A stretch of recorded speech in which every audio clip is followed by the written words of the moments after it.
안녕하세요. 말씀 베이커리 562번째 시간 기도하심으로 시작하겠습니다. 거룩하신 주님 감사합니다. 주님의 말씀을 묵상합니다. 성령님께서 말씀에 조명이 되어 주시옵소서. 우리 주 예수 그리스도님의 이름으로 기도합니다. 아멘. 네, 오늘 보실 말씀은 창세기 5장 1절에서 32절까지의 말씀입니다. 아담의 역사는 이러하다. 하나님이 사람을 창조하실 때에 하나님의 형상대로 사람을 만드셨다. 하나님은 그들을 남자와 여자로 창조하셨다. 그들을 창조하시던 날에 하나님은 그들에게 복을 주시고 그들의 이름을 사람이라고 하셨다. 바로 사람이라는 것은 아담이라는 말이죠. 자, 하나님께서 사람을 창조하실 때 하나님의 형상을 따라 창조하신 것이 다시 한번 강조되는 본문입니다. 자, 이것은 이제 3절과도 이어지는데요. 아담은 130살에 자기의 형상 곧 자기의 모습을 닮은 아이를 낳고 이름을 셋이라고 하였다. 아담은 셋을 낳은 뒤에 800년을 살면서 아들, 딸을 낳았다. 아담은 모두 930년을 살고 죽었다. 자, 아담이 셋을 낳는 것을 기록하는 것에 있어서도 역시 형상이라는 단어가 사용이 됩니다.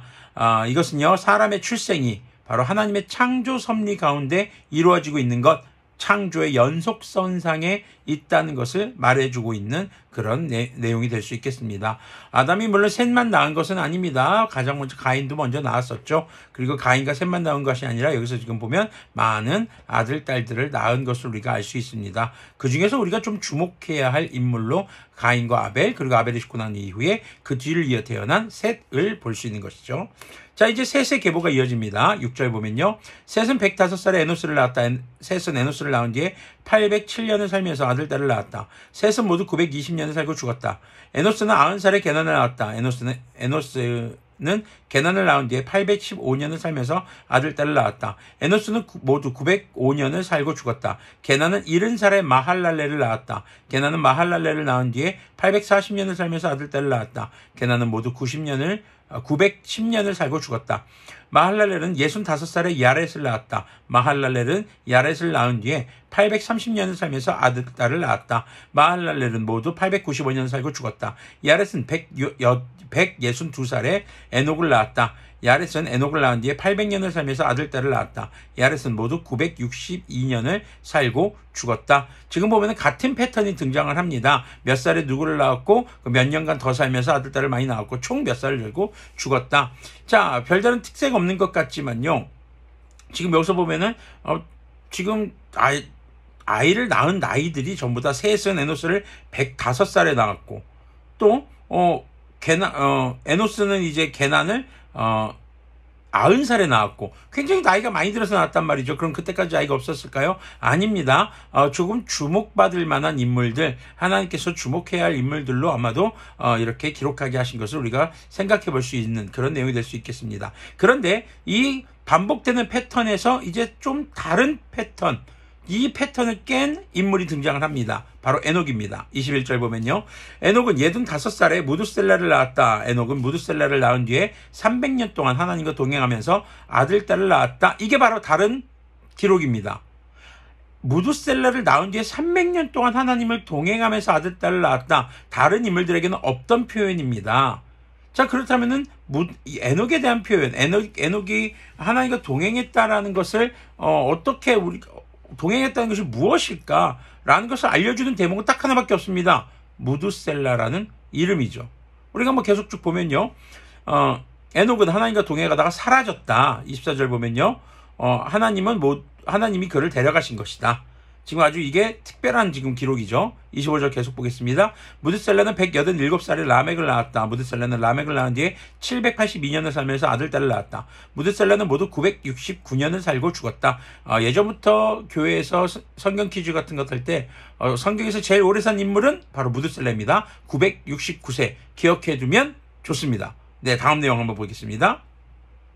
28절 보면요. 라멕은 182살에 아들을 낳았다. 그는 아들의 이름을 노아라고 짓고 말하였다. 노아. 네, 노아의 방주. 기억나시죠? 그 노아입니다. 주님께서 저주하신 땅 때문에 우리가 수고하고 고통을 겪어야 하는데 이 아들이 우리를 위로할 것이다.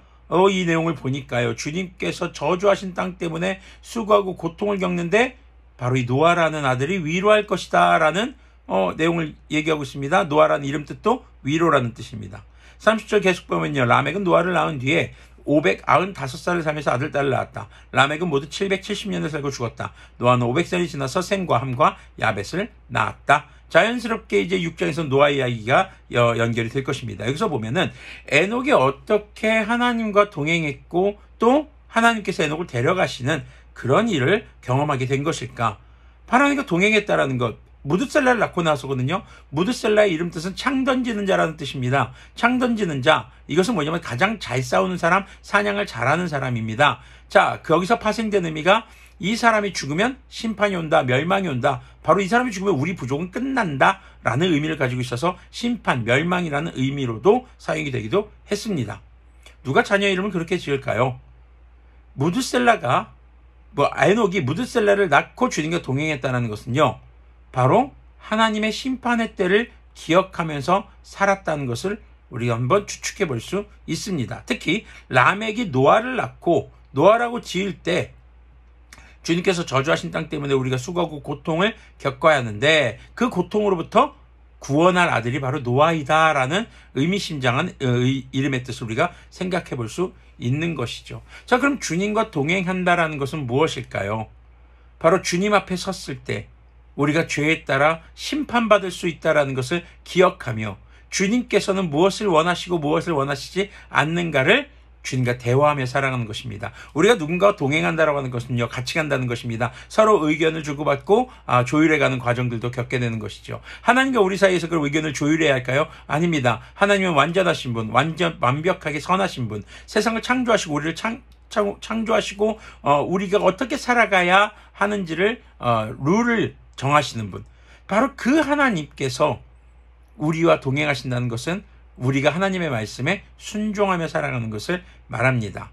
그리고 또 하나, 라멕을 통해서 우리는 하나님께서는 단순히 심판만 내리시는 분이 아니라 구원도 예비하시는 분이라는 걸 우리는 알 수 있는 것이죠. 그래서 주님께서 우리 주 예수님 다시 오시는 그 날을 기억하며 우리의 삶을 거룩하게 살도록 유지해야 합니다. 그리고 그 날에 이루실 구원을 우리가 바라고 기대하는 모습, 바로 그 믿음의 자세가 우리에게 있어서 주님과 동행하는 삶의 자세인 것을 우리가 기억했으면 좋겠습니다.